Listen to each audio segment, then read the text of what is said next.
Welcome back to the channel. I was trying to go over the deck builder, the MVPs, the strategy for the victory track for Season 20. Let's help people get through it. You can see I'm one win away from making it into the Gladiator circuit. I feel like I really definitely understand this victory track. Gonna have some good MVPs for you. This deck builder made by none other than Egatron himself.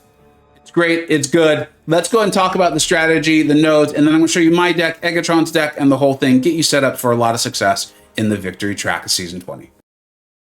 All right, now this is Egatron's spreadsheet. It's a deck builder, and he's got a bunch of pages on here too. His ideal deck, his own version based on his account, and then I'm going to give you mine. We're going to go over mine as well. My MVPs have worked out really well for me. My account, my deck is significantly larger, a lot more options than Egatron's, and this will help you get a good chance or a good sense of who you have, who you can put in, who's going to be great for you, right? Quickly, this does have the meta. It's the Alliance War meta tactic of Clarity and House of Mirrors. Essentially, House of Mirrors are going to like evade or auto block. It's bad. It's no good. You don't want to do that. Being really helpful, you can bring in your Clarity attackers. It can help you counter that significantly by getting your buffs and your combo meter. But here's the really important part, and we're going to talk about this more in the strategy section, is this Enhanced Soldiers can help you just completely get around that by landing these intercepts, which you're wanting to often do in Battlegrounds anyway, to help you out with, basically having a quicker time and therefore getting a better score. And that's going to give you the True Strike, which, just to remind everybody what it does, there's all these different true damage things in the game now, is it's going to just completely ignore all armor, resistances, auto block, and evade effects. So you're just going to completely get around it. And the other thing you're going to want to play around a little bit is the Dazed and Confused, right? If you're parrying a lot. But again, this kind of goes into the playstyle. You're intercepting anyway. Egatron's definitely listed here. You can see this on the bottom right-hand side. The good attackers will have, good defenders will have, your own account and all of those things. And then what we are looking at, this is actually, this is Egg's ideal deck. So in his opinion, before the season came out, he put this out there. Go ahead and follow him on Twitter, by the way. Make sure you do that. Give him a huge thank you for all the knowledge he shares with me, with you, with everybody. Give him that follow on Twitter. Now, he's put this all together. This is if every champion was available to him. Here's the deck he would have built. And then just so you know, here's who he actually did use and is using throughout Season 20. He's told me he's only had 2 losses on his way through the Gladiator circuit. He's also an excellent player, so keep that in mind as well. But there it is, and showing kind of the most likely bans as well. Now let's go over mine, and I'll kind of talk to you a little bit about the strategy I used along the way. And you can see I had a lot of success, a lot of fun in this. You can see all the various champions on this right-hand side where everything is colored. It's kind of in the middle as it goes to the right, but all the very colored sections, right, breaking it down by the different classes and things like that. You can see I had a lot of options, a lot of champions I was considering, and I did test out quite a few of them. But while I was going through it, I got there in my projected deck, and then these were my frequent bans. Often R3s I don't have, right? And that did happen. I know you look at my deck, you're like, how did someone have R3s that you didn't have? Well, it did happen, especially if I was concerned about fighting them, like White Tigra. We've talked about that a lot on this channel, about how powerful she is. We've now got showcases from, I believe, Bitter Steel. I know I've seen a lot of videos from Bitter, and then Trappy as well, as well as JS has put those out there. So if I saw White Tigra, Tiger, I was like, you're gone, you're banned. I do not want to deal with you. And then Juggernaut, even though I have the rank 5 Ascended, I do have the 7-star now, but not duped.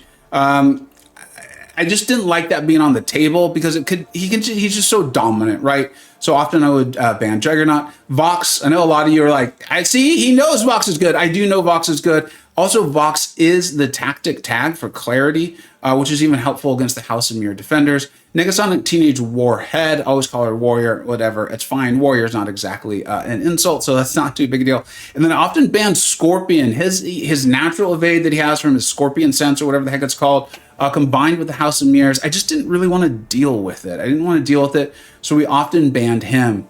Now, we talked about a lot. I didn't worry too much about the House of Mirrors defensive tactic, and that's because I was often going for the Enhanced Soldiers anyway. I was getting up my True Strike. I was going for my intercepts. It's the way I often want to play Battlegrounds when I'm really concentrating, trying to get through. I'm playing aggressively. It doesn't matter if I make a mistake and I lose by 20,000 points. I don't care. I've lost the round anyways. I might as well give myself the best chance to win 2 out of 3.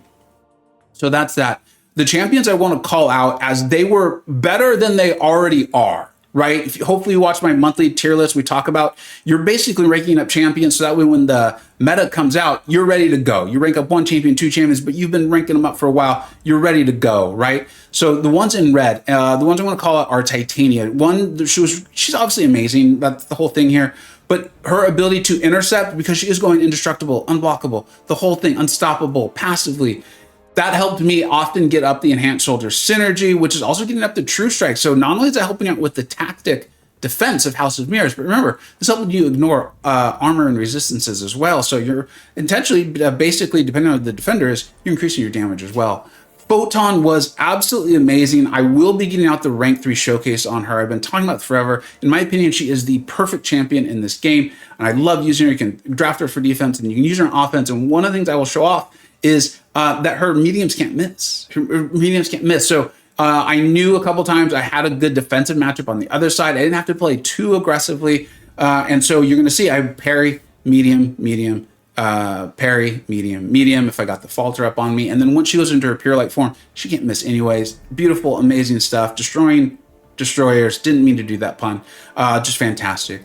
Werewolf, that power gain, the massive power gain allowed me just to really slow things down. We talk about this so much on this channel. Helped me get, essentially get my power going, get his damage going, get the ruptures on, and then set up those intercepts as well. He was fantastic for it.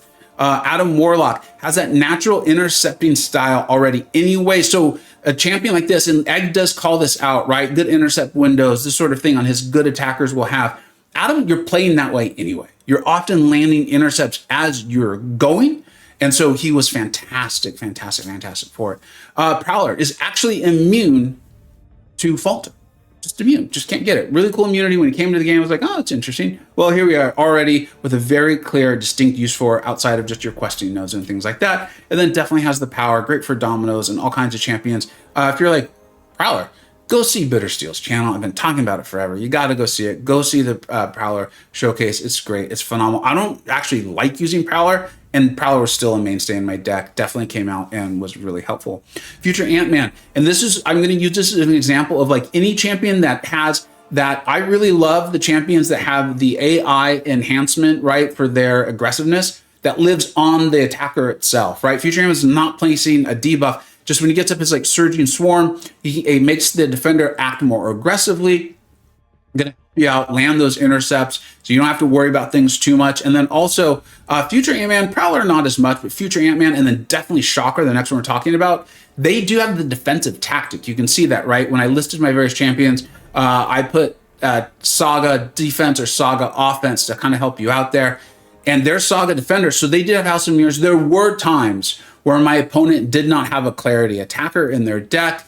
And I found, or I felt like that's probably part of why they struggled as much as they did with Shocker and Future Ant-Man, who are both good defenders already.